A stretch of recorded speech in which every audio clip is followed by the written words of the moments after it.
l'isolation de vos combles avec la société Yep Habitat. Et la société Péris, partenaire du rugby languedocien, vous présente Série Rugby.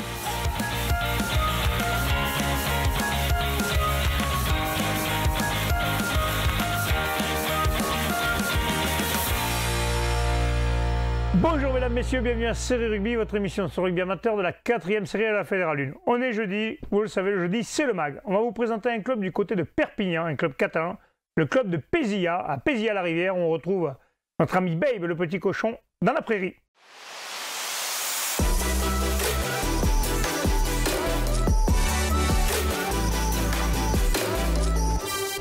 Bonjour et bienvenue sur Série Rugby. Aujourd'hui pour le MAG, je me suis déplacé en terre catalane, exactement à Pézilla-la-Rivière, pour rencontrer l'équipe de l'Entente de la Tête qui évolue en première série.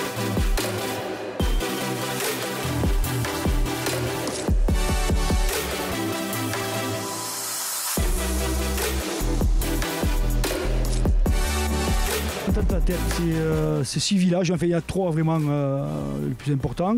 C'est Pézilla bien sûr, Le Soleil qui est à 3 km, Saint-Feu-d'Availle qui est à 3 km aussi de l'autre côté. Et donc le maire de Saint-Feu-d'Availle est coprésident on va dire du club aussi. Hein. Voilà.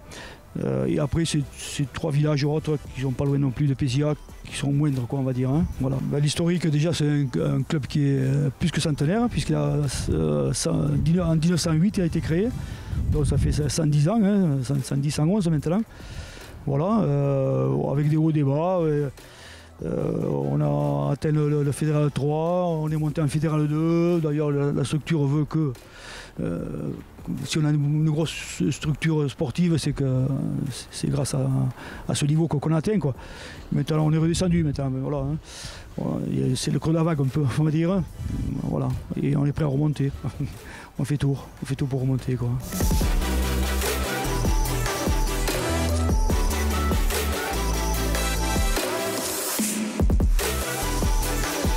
Par rapport à ce changement-là, nous c'est un renouveau complet. Quoi. Nous on retrouve une jeunesse au club, quoi, réellement. On a passé des années de galère en Roussillon, à se taper 5 fois les mêmes équipes toute la saison, à faire 3 matchs importants dans l'année pour avoir un titre. Donc il y avait, pour motiver les joueurs aux entraînements, c'est compliqué. Et là, cette année, tous les matchs sont importants, c'est le top. Quoi. Le niveau est beaucoup plus élevé.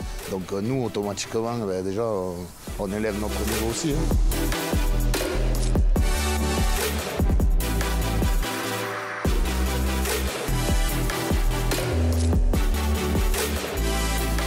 En fait, on va dire que sur les années précédentes, on vivotait un peu, on n'avait pas réellement de système de jeu mis en place ou établi, quoi.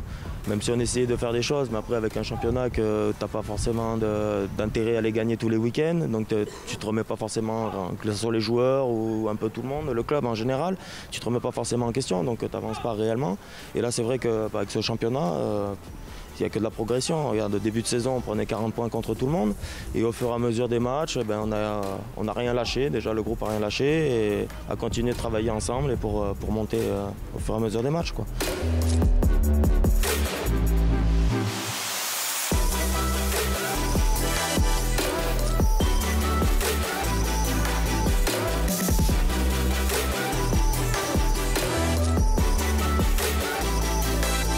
L'objectif c'est le maintien, hein. On verra bien, on s'est dit allez on se lance et on verra bien, c'est le maintien.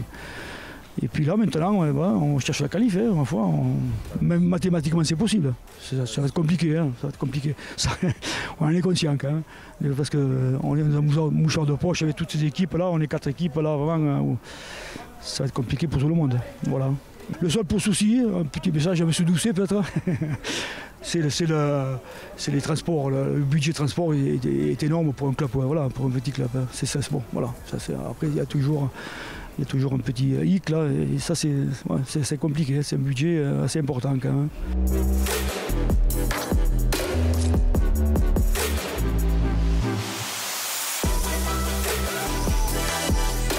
Oui, après on a qu'une quinzaine de joueurs de l'année dernière encore. Hein. Mais on a quand même changé 50 à 60% de l'effectif. L'année dernière, comme c'était dernière année du Roussillon, on a fait revenir un peu les anciens pour gagner le plein shot. Ce qu'on a réussi à faire, hein, mais eux après ils ont coupé quoi, ils ont posé les crampons, donc il fallait recomposer avec un peu les jeunes qu'on avait sous la main quoi. Ben, là c'est réellement très jeune. Je crois qu'on a 4 gars qui ont plus de 30 ans.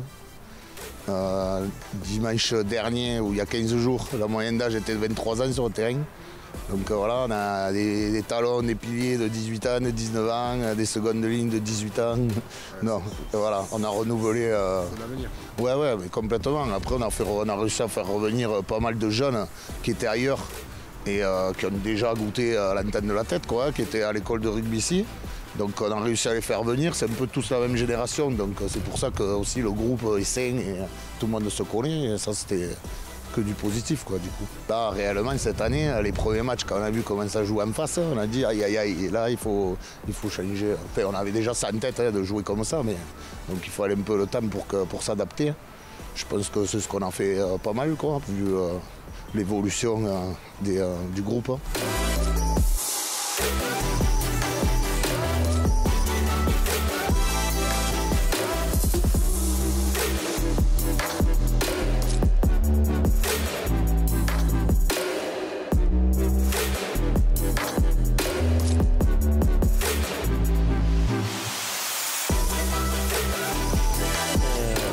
Un groupe homogène et c'est super, franchement tout le monde s'entend bien et on vit bien quoi. On était en Force Aréal, à la petite montagne qui est à côté de chez nous vendredi, ouais. Tout le monde était là, présent, le sourire, à monter en courant, que du bonheur quoi. Lâcher le ballon avant d'aplatir? Non, justement, moi le ballon je le tiens jusqu'à la but, hein. Je le lâche pas. Ah, c'est une cagade. Non. Il te chambre l'ancien. Il a dû se tromper, il avait pas mis les lunettes. Et le petit là, qui est là, celui-là là, qui a voulu partir là, qui fait le beau gosse, apparemment il y a un beau gosse là. C'est un filou, hein. C'est un filou. Hein. Lui, bah, c'est le neuf, hein. C'est un sacré filou. Ah, pourquoi tu pars? Mais non, n'aie pas peur, t'inquiète pas. Ah, pas plus loin les gars. Tout le monde me dit, il faut le choper, c'est le beau gosse, il s'est coiffé, machin, sur le côté. Vas-y, bléguez les gars, allez. Je pense que tu te fais rechambrer pendant un petit moment, non? Ah ouais, sûrement, ouais. On peut te croire, tu joues demi-mêlée apparemment. Non, ouverture. Ouverture, ouais. Ah. C'est le concept de l'entente, de s'entraîner dans le noir? Non, c'est la première. Je pense que c'était parce que vous étiez là, ils ont fait un chambrage, je sais pas, coupure d'électricité, je sais pas. Vous êtes allé courir aussi avec la frontale? Ah oui, en ce moment, on s'entraîne dans le noir. Ouais. On est monté à Force Aréal, à la frontale. C'est pour préparer les phases finales qui approchent? Ouais, les phases finales. On espère, hein. On verra bien.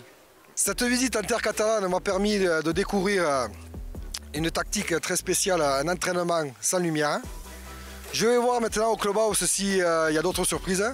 Je vous donne rendez-vous jeudi prochain pour un nouveau mag.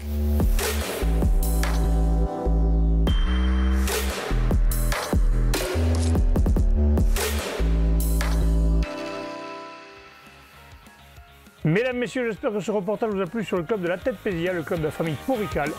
Transpirez bien sur tous les terrains.